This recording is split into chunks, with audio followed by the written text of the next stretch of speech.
ព្រះគម្ពីរបានចែងពីរូបរាងសត្វនាពេលអនាគតដ៏គួរឲ្យភ័យខ្លាចមួយហើយឥឡូវនេះវាកំពុងតែបង្ហាញខ្លួនឥឡូវនេះអ្នកវិទ្យាសាស្ត្រប្រកាសថាព្រះគម្ពីរបានប្រាប់ពីការពិតហើយដូចជាសត្វនេះទើបតែត្រូវបានគេប្រទះឃើញនៅលើ Google Earth ព្រះគម្ពីរ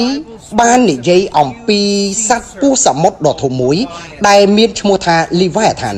ដែលវានឹងបន្តរស់នៅក្នុងសមុទ្ររហូតដល់ការជំរុំជម្រះចុងក្រោយរបស់ព្រះក៏មានបន្ទូលដែរថា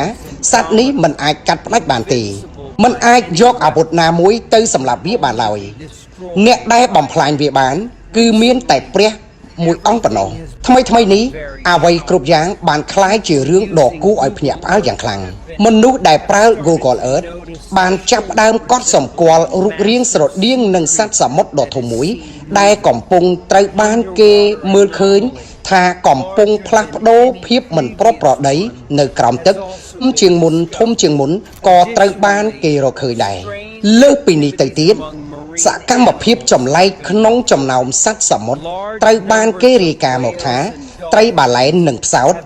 មួយចំនួនធំត្រូវបានគេថតបានពីការធ្វើដំណើររបស់ពួកវាឆ្ពោះទៅឆ្នេរសមុទ្រដើម្បីគេចខ្លួនហាក់បីដូចជាភ័យខ្លាចអ្វីមួយសញ្ញាទាំងអស់នេះមិនមែនជាការចៃដន្យទេព្រះគម្ពីរបាននិយាយអំពីព្រឹត្តិការណ៍ទាំងអស់នេះជាយូរយារណាស់មកហើយនេះអាចត្រូវបានបកស្រាយថាជាការប្រមានចុងក្រោយរបស់ព្រះមុនថ្ងៃជំនុំជម្រះមកដល់នៅក្នុងគម្ពីរអេសាយចំពុក27ខ1បានចែងថានៅថ្ងៃនោះព្រះអង្គម្ចាស់នឹងប្រើព្រះខ័នដ៏ធំហើយមុតនិងប្រកបដោយមហិទ្ធិឫទ្ធិដើម្បីដាក់ទោសអរិយទឹកគឺពស់ដ៏កំសា